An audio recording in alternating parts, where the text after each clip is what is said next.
Hot off the presses and uploaded to the sea of media that we call the interwebs, the band is back together to bring you the Z33, 350Z, Z34, and 370Z rear knucks. The Toyota/Nissan feud in our workshop continues, but it looks like the Z's have taken over for now on this one, with them flooding the floor at the moment. Go Nissan. As we mentioned in the title, we will be installing the rear drop knuckles, which you can see on the screen, accompanied by their bits and bobs, which will show you exactly where everything goes further along in said video.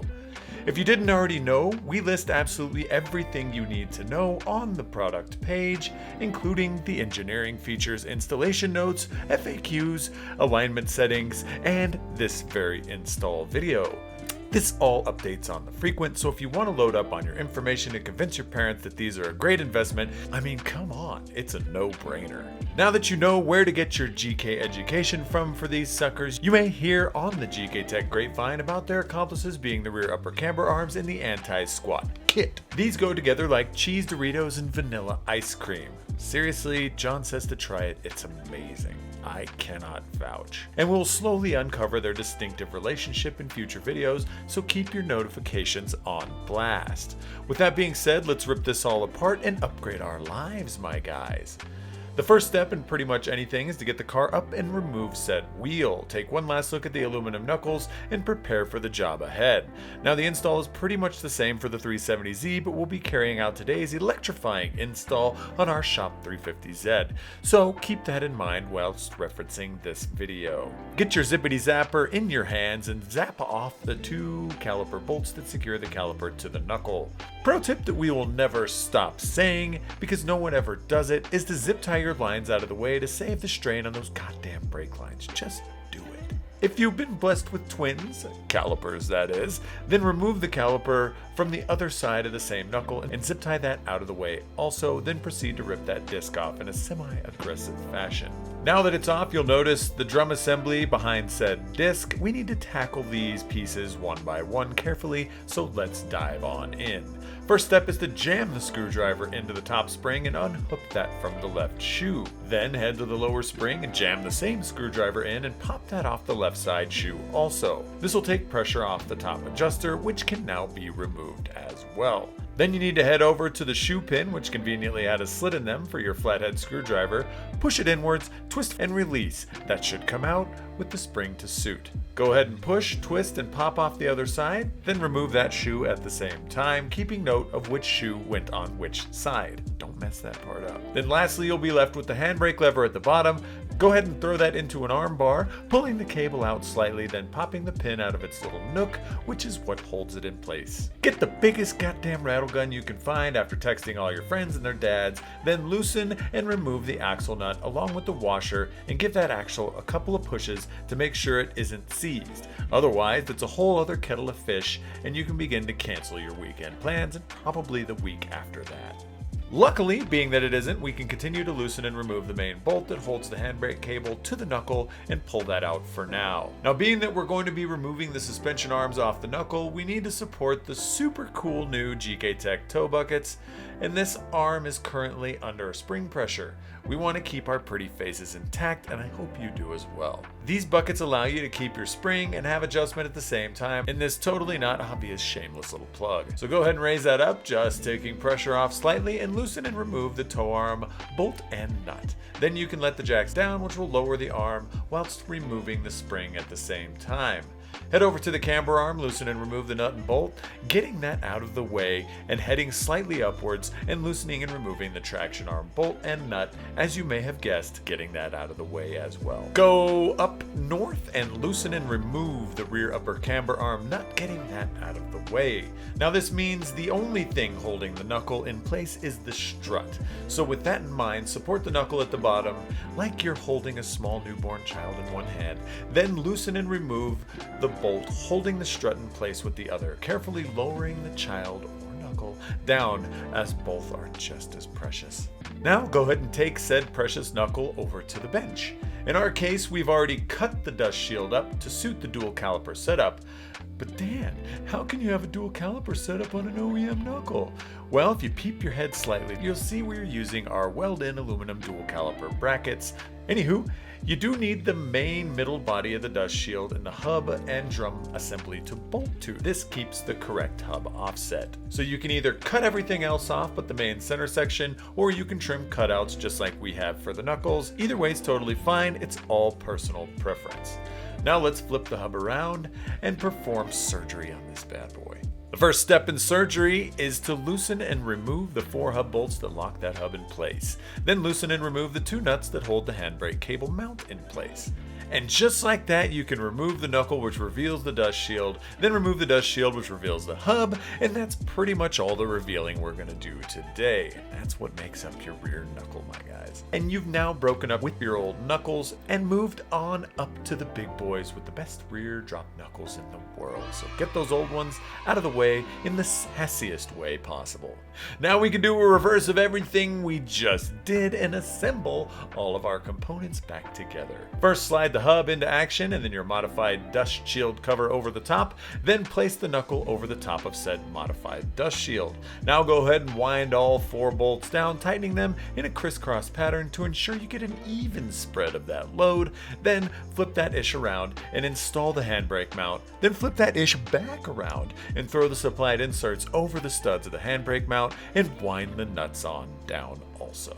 Grab your favorite torque wrench, or again borrow your friend's dad's torque wrench, and tighten the hub bolts down in a crisscross pattern, which again is super important to spread that love evenly to the specs shown on the screen, as well as the handbrake mount nuts also to the specs shown on the screen. And you did it, pal! The knuckle's good to go, so let's tackle the inserts and get this thing on the car.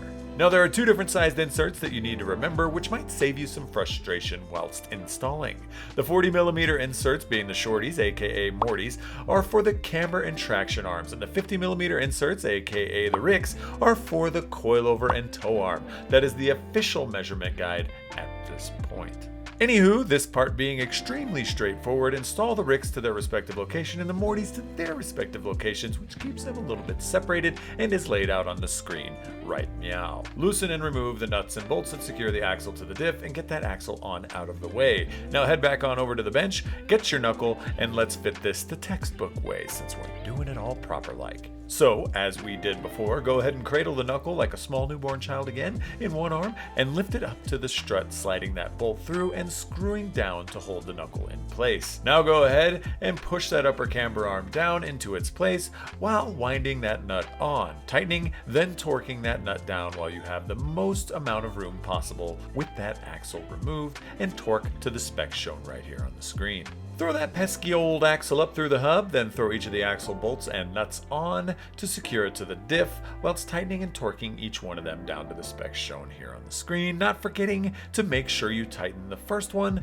twice all the way around. Head on over to the traction arm, throw your bolt in, and get those snugged on up.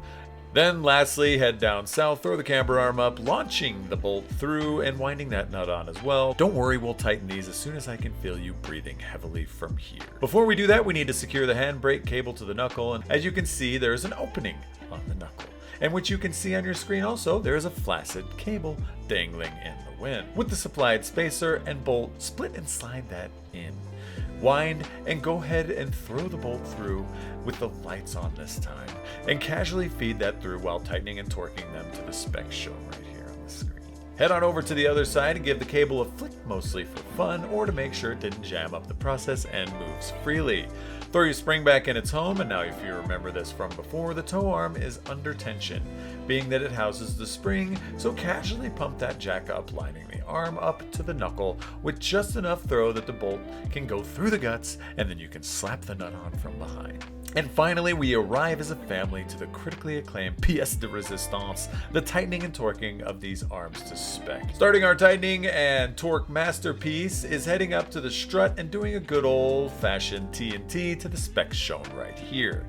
Head back westbound to the tow arm that we were just fitting, smack it in the face with a T&T to its very own specs listed here on the screen, then head towards the front side of this riveting journey to the camber arm and give it a quick 1-2 of the T&T to the specs shown right here, and same place as the others, then finally giving a quick duck and weave and head to the traction arm and in the same swoop and give it a beautiful tighten and torque to the specs shown in the same place as we always do. And you, sir, have tightened and torqued everything you needed in record time, and I can already hear that F1 team calling your name. Now, being as that we are assembling the drum assembly from scratch, you are best off cleaning everything to avoid any brake squeal from the dust that's probably hanging around. There's a little thing called brake cleaner. You probably haven't ever used it to clean your brakes, but now's the time. Now that everything is clean and dry, you're going to want to smear a small amount of grease on the pivot points of the shoes to avoid any squeaking and absurd noises when you're doing absurd things. Once that's been done, install the lever to the cable that we were playing with earlier and slide the pin through the top and set that in place. Now you might have noticed that on disassembly we've pushed the pins inward, turned and release. This is how this works, with a one-way slot and a pin to suit, hence why in one direction it is released and the other it is locked. Clever, I know. Go ahead and get the one shoe up. Yes, the drum handbrake inner pads are called shoes. Throw that up, throw in your pin, spring, and washer assembly. Apply pressure, turn locking that thing in, and obviously do the same thing for the other side. Throw in the main adjuster at the top between the shoes, and we'll touch on the importance of this guy in just a moment. Then throw in the spring that keeps the top side together in one shoe, then walk it across the hole to the other shoe. Head on down to the bottom spring, throw that in one side, and walk that spring over to the opening in the other shoe, keeping those shoes together all snug-like. And now if you didn't touch your top adjuster and you left everything as is and your handbrake was totally fine before you touched it, you can totally leave everything as is. Once that's done, go ahead and throw your brake disc on and over the top. If you did need to adjust your handbrake at the same time, this is the main adjuster that would allow you to do that. So if you wanted to, just pop the dust cap off and flick the adjuster one way to expand the shoes and the other to contract. There's a bunch of videos out there on how to do it, so feel free to follow them or call 17 friends and ask. We even made a video which we'll link somewhere in this video if you want to peep that as well. Now, lucky for you, our kit caters to both Brembo and non-Brembo calipers. You just need to make sure you're using the corresponding disc to caliper, and then the hydraulic e-brake caliper needs to be the same. Duh. The coarse threaded bolts are for the Brembo Johnnies, and the fine thread bolts are for the non-Brembo calipers. Get it? Got it? Good. Now throw up both of the calipers over the disc itself, wind through the respective bolts exactly where they need to go. Get your favorite tightening device and tighten and torque them all down to the specs shown here on the screen. Head over to the axle nut, throw the washer on over the threads, then tighten and torque that huge Johnny down to the specs shown right here. And my guys and my girls and my everyones that identifies as everything in between, you already have completed the rear knuckle install. Don't they look goddamn beautiful? You listened, you laughed, you may not have cried, and you probably got distracted along the way, but so did we. And now you can probably do monos in your driveway with all that grip. In a totally non-related segue, these are the dudes that throw these videos together for you. They love you. And speaking of love, in this totally related segue again, if you do need help with anything absolutely whatsoever, please feel free to reach out to us or reach out to a professional and have them do it for you as well after you give them a large sum of money. This has been Officer Dan, DK, and Johnny Caps with the world's best how-to videos. Catch you on the flip side. Peace.